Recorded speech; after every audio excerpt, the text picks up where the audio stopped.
Hoy escuchamos, ¿verdad?, un texto del libro de los Jueces que nos habla de Sansón, un consagrado al Señor. Y tenemos en el Evangelio, ¿verdad?, bueno, pues el anuncio de la concepción de San Juan Bautista, ¿verdad?, que está puesto también en paralelismo con el anuncio de la concepción de Jesús, ¿no? Que Juan Bautista es un consagrado, ¿no? Una persona que, pues, no es del mundo, pero está en el mundo. Está en el mundo, pero no es del mundo, y anuncia a Dios. Bueno, entonces, como vemos en el Evangelio de San Lucas, nos encontramos con un gran díptico, como dos grandes hojas que se sobreponen una a la otra, que son el anuncio de la concepción de San Juan Bautista y el anuncio de la concepción de Jesús, que están llenas de similitudes y llenas de diferencias decisivas. La más importante de todas es que se anuncia una concepción de Juan de padres mayores hasta entonces estériles, pero que va a venir por medio de una unión de los padres, mientras que el anuncio de la llegada de Jesús, del Hijo de Dios, hecho hombre, es a través de una concepción virginal, por obra y gracia del Espíritu Santo, y esto es decisivo. Luego hay otra cosa que ciertamente llama la atención, que frente a la incredulidad de Zacarías encontramos la fe maravillosa de María. Zacarías, aparece el ángel y se asusta del ángel. Siendo sacerdote, ¿verdad?, se asusta del ángel. En cambio, María no se asusta del ángel. María se turba únicamente ante lo que el ángel quiere decirle. Pero la Iglesia nos hace descubrir en este anuncio a Zacarías, sobre todo, que llega el que va por delante de Jesús, el precursor del Salvador, que es San Juan Bautista, que es precursor en su vida de los grandes misterios del Señor y lo primero de su nacimiento. Su concepción primero y su nacimiento 9 meses después es como una intervención de Dios, diferente en el caso de San Juan Bautista de la de Jesús, pero una intervención de Dios. Él también va a ir por delante porque va a ser, como Jesús, un regalo de Dios. Y en esa concepción y posterior nacimiento de San Juan Bautista, que va por delante de Jesús, con una intervención de Dios, hay también un anuncio del cielo.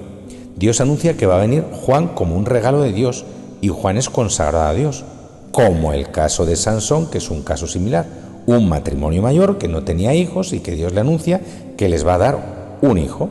Ese hijo va a estar consagrado a Dios desde el seno de su madre y Sansón va a ser el liberador del pueblo. Bueno, pues San Juan Bautista es consagrado a Dios desde su concepción, desde el seno de su madre, y es figura del gran consagrado que es Jesucristo, que es el que Dios ha consagrado con su sello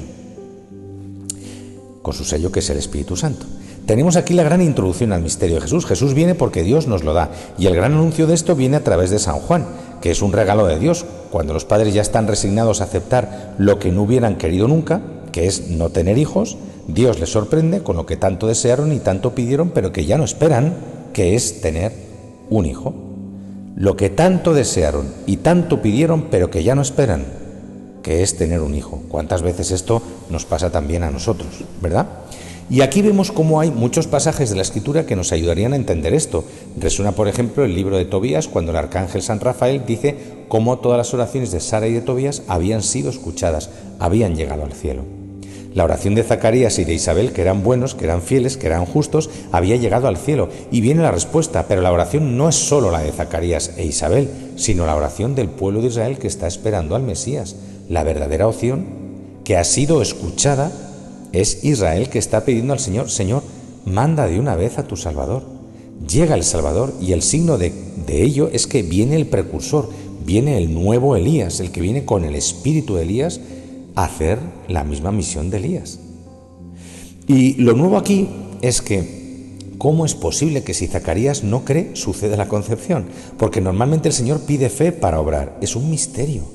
Porque a San Pablo también el Señor se le apareció cuando precisamente no andaba buscando a Jesucristo, sino todo lo contrario. Evidentemente el Señor interviene, pero nunca olvidemos que un matrimonio es cosa de dos personas y consta la incredulidad de Zacarías.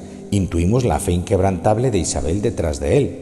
Quiere esto decir que el Señor suple la falta de fe de los sacerdotes con la fe firme y estable del pueblo, de manera que a pesar de la falta de fe de los que deberíamos ser ejemplos de fe, el Señor tiene quien crea para poder hacer su obra. Qué maravilla, ¿no? Es esto, ¿no?, en la vida de la Iglesia.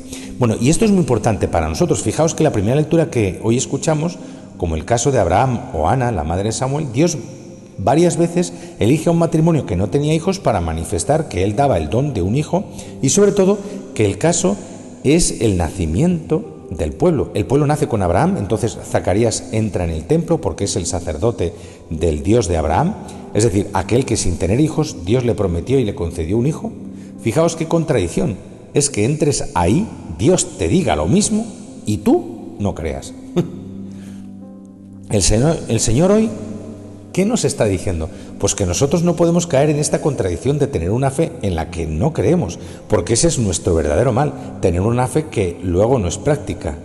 En cuanto parece que nuestra vida tenemos que depender algo de Dios o tenemos que confiarnos a Dios, entonces ya no creemos.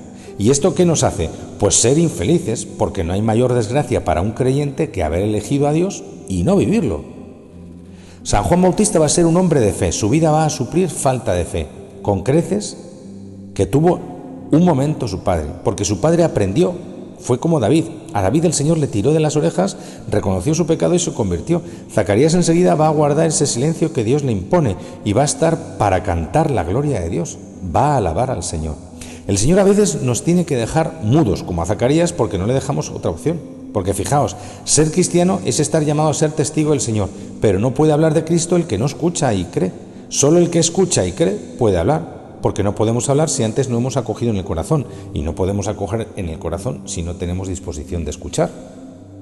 Todo esto que nos dice, pues mirad, que las grandes obras de Dios, lo más grande que ha hecho el Señor es hacerse hombre. ¿Y cómo ha hecho Dios eso? Pues entrando en la historia y escogiendo a un puñado de personas, José y María, que veíamos ayer, y ahora Juan y sus padres, primero, que son Zacarías e Isabel, y punto, no hay más. Y con este sexteto, incluido Jesús, pues Dios se manifestó al resto del mundo. Entonces, ¿qué nos está pidiendo el Señor ahora?